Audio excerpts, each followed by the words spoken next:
Good evening, America. I'm Adam Ant, and I'm no goody two-shoes. Welcome to Newsdrops TV, a humorous, slight conservative twist, when needed, as an add to the news mixology. And I'm Alice Inchains, sitting in my angry chair, and again, welcome to Newsdrops TV, where we drop the truth on them bones, in a nutshell, with no excuses. Lane couldn't have said it better. Well, Alice, it's another exciting day in the land of the free, and we've got quite the lineup tonight. Buckle up, folks. This is going to be interesting.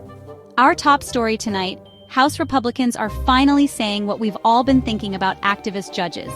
Some brave souls on Capitol Hill are stepping up to challenge judges who seem to think they can rewrite the Constitution from the bench, particularly focusing on those blocking Trump administration initiatives.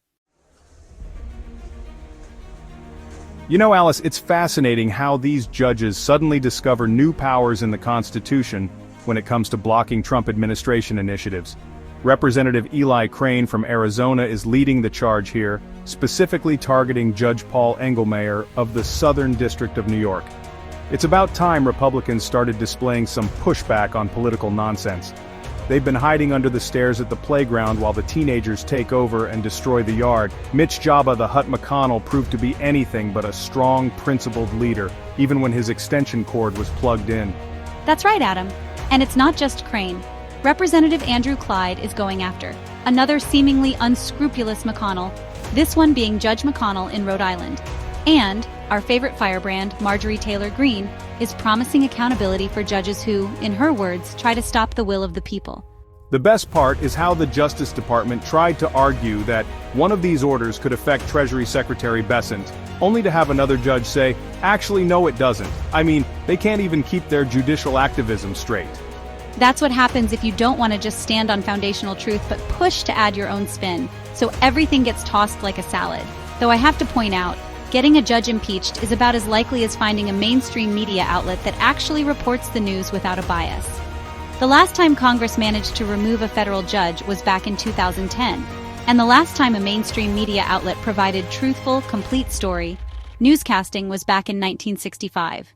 Well, as Representative Crane said, and I love this quote, "I'm not a wait-and-see kind of guy." He's actually comparing this to firing the Speaker of the House, which nobody thought could happen either. Yeah, I miss Nancy Pelosi. She could deflect better than the Iron Dome when under attack. And speaking of things nobody thought could happen. Oh, this is rich. European leaders are absolutely beside themselves after Vice President J.D. Vance had the audacity to tell them the truth about their own policies at the Munich Security Conference. They're acting like someone just told them their favorite cafe ran out of croissants. You mean they didn't appreciate being told that their own cultural suicide might be a bigger threat than Russia or China? I'm shocked I tell you. But let's break down what actually happened here, because it's pretty spectacular. Right, Adam.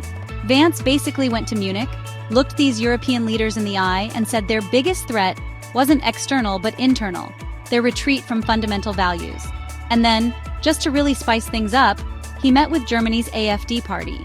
The same AfD party that the German establishment has been trying to pretend doesn't exist, despite their growing popularity. You know what's really interesting here? While Vance was speaking truth to power, our Director of National Intelligence, Tulsi Gabbard, was trying to smooth things over with talk about united fronts. And poor Chancellor Scholz. He actually had to come out and say he expects the US to respect their election results. Imagine that. A German leader lecturing America about democracy. Well, Alice, when you've spent decades letting America handle your defense while you focused on building bike lanes and gender studies programs, I guess it's a bit of a shock when someone suggests you might need to actually contribute to your own security. All this panic here and abroad over one elected president. It becomes clearer day after day. Business as usual is over. That business as usual had more corruption and money handoffs that make Joe and Hunter Biden look like the deacon and usher boy for Sunday service. And now they're scrambling to hold an emergency summit in Paris because their money point may be drying up. Nothing says we've got everything under control like an emergency summit, right? Now here's a story that's got the Democrats clutching their pearls so hard they might make diamonds. President Trump quoted Napoleon Bonaparte saying, "He who saves his country does not violate any law." And predictably, the left is having an absolute meltdown. And who led the charge? None other than Adam Schiff. Yes, that Adam Schiff, immediately jumping to call Trump a dictator. Because apparently wanting to save your country is now dictatorial behavior. Well, Adam Schiff, last I saw, you were able to accuse Trump of some sort of Russian relationship, never to be shown as true. You continued with your same accusations, even though all the Russia nonsense has been dispelled, but you're not condemned to prison, a gulag, Siberia. I just don't see dictator-type behavior. It will be nice when your time has run its course, and your voting public sees that you're just the little man behind the wizard machine shouting out, "Nothing to see here." Oh, absolutely. And let's not forget how the mainstream media is spinning this story on Trump's remarks. They're acting like quoting Napoleon is somehow worse than the actual policies that are destroying our country. You know what's really interesting, though? Trump made this statement right after surviving an assassination attempt. That's right. And he said something profound about that God spared his life for a reason, to restore America to greatness. But of course, the media would rather focus on a Napoleon quote than discuss the actual issues facing our nation. And isn't it fascinating how they're suddenly constitutional scholars when Trump quotes Napoleon? But they're mysteriously quiet when judges make up new powers out of thin air. It's almost like they have different standards for different people, but who am I to judge? Speaking of double standards, our next story involves Vice President Vance making the apparently controversial statement that jailing people for dissenting views is bad for free speech. I know. Shocking stuff here, folks. Wait, you mean there's a difference between not giving someone a press pass and throwing them in jail? Someone alert the media. Though I doubt they'd report it accurately anyway. The context here is particularly interesting. This all started with Elon Musk calling out 60 Minutes for what he called deliberate deception. Right.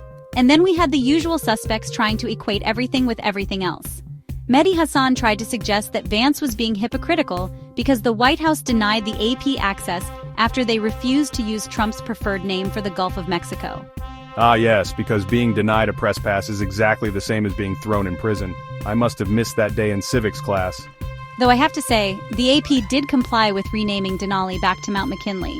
Interesting how they get to pick and choose which presidential declarations they follow, isn't it? Well, consistency has never been their strong suit. And speaking of consistency, Secretary of State Marco Rubio made waves in Jerusalem today, stating what should be obvious to anyone with eyes, that Iran is behind pretty much every terrorist group in the region. And surprisingly, he didn't get a strongly worded letter from the UN for saying it. I would guess because the UN is wondering how they're going to get their US billions if Trump won't comply to their petulant threats. But Alice, I thought we weren't supposed to point fingers at the obvious bad guys anymore. Isn't that considered diplomatic faux pas these days? You know, like how we're supposed to pretend Hamas just spontaneously appeared out of nowhere? Well, Adam, Rubio clearly didn't get the memo about tiptoeing around the truth. He actually had the audacity to support Netanyahu and Trump's plans for Gaza. And get this, they actually used the phrase gates of hell in an official diplomatic statement. Now that's what I call straight talk. And you know what's really interesting? The ceasefire is actually holding. It's almost like having a president who means business makes a difference. Who would have thought that clear consequences might influence behavior? And let's talk about Iran for a moment. Rubio pointed out that they've lost quite a bit lately. Their proxies in Lebanon and Gaza are weakened, and Assad's regime in Syria, which they backed, has collapsed. Sounds like someone's having a rough year. Maybe they should focus less on funding terrorism and more on their domestic issues. Just a thought. Mark this day on your calendars, folks. Jamie Raskin, yes, that Jamie Raskin, is actually criticizing the Justice Department for dropping charges against NYC Mayor Eric Adams. Now here's a story that would be shocking if we weren't already numb to DOJ shenanigans. Adams is taking a more concerned approach regarding the citizens of New York, their safety and prosperity. And that's what really makes the left angry. Raskin rides the same train as Schiff. In this case, it just points to the greater fact that Adams went against the left agenda of flooding our nation with illegal immigrants, letting the fights commence, and then having the government come in and force peace. The official reason for dropping the charges? They claim the case was restricting Mayor Adams's ability to deal with illegal immigration. And let's not forget, Adams was facing up to 45 years in prison before this mysterious change of heart. Oh, now they care about dealing with illegal immigration. Isn't it amazing how priorities can shift when it's politically convenient?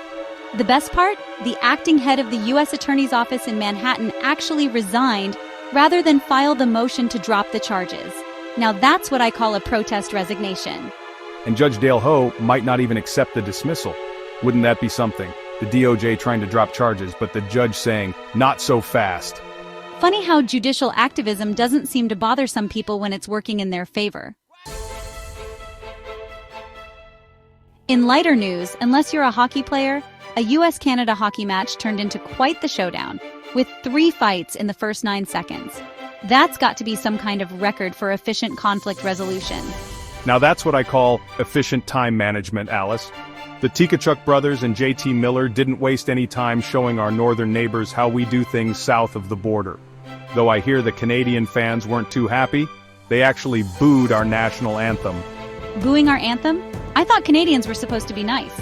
Though I suppose after certain policy changes up north, all bets are off. And let's talk about Matthew Tkachuk's quote. We needed to send a message. It's our time. Well, message received, and delivered in triplicate, I might add. You know what's really interesting? This was the NHL's first international tournament with its best players in nearly a decade, and we showed up ready to play and fight. The Canadian coach, John Cooper, called it pure mayhem, and said it was 10 years of no international hockey exhaled in a minute and a half. That's actually pretty poetic for a hockey coach. And the best part? We won the game 3-1. That's what I call making hockey great again. Though I have to say, watching those first 9 seconds was more entertaining than an entire season of Canadian parliamentary debates. And probably more productive. Our next story might shock some viewers. Both Putin and Zelensky agree that only President Trump can bring peace to Ukraine.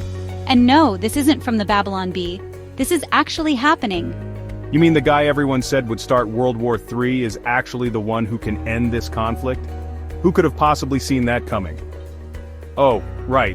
Everyone who was paying attention during his first term when we had peace breaking out all over the place. National Security Advisor Michael Waltz revealed that in back-to-back calls, both leaders separately agreed that only Trump could get them to the table. And while the Europeans are having their emergency summit in Paris, we're actually making progress in Saudi Arabia. But wait, there's more. The administration is actually thinking about how to get American taxpayers paid back for all the money we've spent on this conflict. Now there's a novel concept, looking out for American interests. And isn't it interesting how when Trump talks about ending the war, it actually leads to peace talks? But when others talked about it, we just got more blank checks and escalation? Well, Alice, there's a big difference between talking about peace and actually knowing how to negotiate. Though I hear some people are upset that Ukraine might not be at every meeting. Yes, because having them at every meeting has worked so well for the past 3 years. Here's a story that's literally out of this world. There's a city-killer asteroid that might hit either Earth or the Moon in 2032. And no, this isn't another Pentagon spending proposal. This is an actual space rock heading our way. Well, that's one way to solve the housing crisis in Democratic-run cities. Though I have to say the timing is interesting, right after the next election cycle. The asteroid, dubbed 2024 YR4, is about as wide as Disney World's Cinderella Castle is tall. NASA says it has a 1 in 43 chance of hitting Earth, and a much smaller chance of hitting the Moon. Still better odds than finding a balanced budget proposal from Congress, am I right? But let's talk about the science here. They're saying if it hits the Moon, it could create a crater up to 1.2 miles wide. Well, the good news is they say there's still a 97.9% chance it misses Earth completely. Though with government math, who knows what that really means? Moving to health news, Wyoming has confirmed its first human case of bird flu, with an elderly woman hospitalized after contact with infected poultry. And surprise, surprise, the CDC is playing catch-up again. This is actually concerning, Alice. We're talking about a virus that's now spread to birds, cattle, and humans across all 50 states. But don't worry, the CDC is hard at work updating their preferred pronouns for viruses. The numbers are pretty staggering. Since January 2022, we've had 1,374 outbreaks affecting over 1.29 million birds. And now we've got nearly 70 people testing positive in the US. But, hey, they're advising people to get their flu shots, while specifically noting it won't prevent bird flu. That's helpful. You know what would be more helpful? Maybe securing our food supply? And let's not forget the symptoms. Everything from eye irritation to seizures. But I'm sure the CDC will get right on that just as soon as they finish their latest mask study. Remember folks, if you see sick or dead birds, report them. Unless they're in Congress, then just vote them out. In what Bill Maher is calling the kind of thing that gets Trump elected, the Boy Scouts of America is now Scouting America. Because apparently having the word boy in your organization's name is problematic. Boy, oh boy, you know we've gone off the deep end when even Bill Maher is saying enough. This is an organization that's been around for 115 years, Alice. 115 years, and suddenly the word boy is too controversial? Who are we really offending, 1% of the population? The CEO, Roger Crone, claims there was only some backlash to the name change. Crone is recognized as the hunched-over CEO due to his lack of backbone. The name was changed after they started letting girls join to make this move. Talk about a long-term strategy. You know what's really interesting here? Former Democratic Congressman Tim Ryan actually spoke up about this, asking what we're giving young boys in terms of structure and discipline.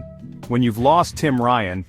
And let's remember, the Girl Scouts still exist. Nobody's demanding they change their name to Scouting America Part 2 Cookie Edition. And finally, in a twist nobody saw coming, Jon Stewart actually defending Joe Rogan and Theo Von against Jen Psaki's attempts to label them as right-wing media. This is what we call a teaching moment, folks. When Jon Stewart has to explain to a former White House press secretary that comedians making jokes aren't part of some vast right-wing conspiracy. I mean, seriously? You would really overthink at this level? Psaki tried to lump Rogan and Vaughn in with what she calls the conservative ecosystem, just because they had Trump on their shows. But Stewart wasn't having any of it. He actually called them libertarian comedic complex and pointed out that they spend most of their time just pure goofing off, which, by the way, is more honest than most mainstream news coverage these days. Besides, Rogan tried to have Kamala Harris on his show, but she and her staff wanted too much control over how Rogan would run his own show to accommodate her. Talk about a need for media control. Rogan had no part of that, claiming it's his show and he runs it as he will. And isn't it telling that Psaki, who used to be the voice of the White House, can't tell the difference between political commentary and comedy? Well, when you spend that much time spinning stories, I guess everything starts looking like propaganda. When you're a spinner, then in your world everyone spins. I'm dizzy. And that's our news for tonight, America. Remember, the truth drops here first. For Newsdrops TV, I'm Adam Ant. And I'm no goody two-shoes, I drink and I smoke, that's what I do. No subtle innuendos here. That's it for now, be thankful and enjoy what you have. It's more than you think. If you liked our content, please give us a like, and hit subscribe for more views through the Newsdrops scope. And I'm Alice Inchains. Can't snuff this rooster, you got me wrong, but there's no excuses here. Brother, the killer is me, and you got heaven beside you. Good night, and God bless y'all, and God bless America.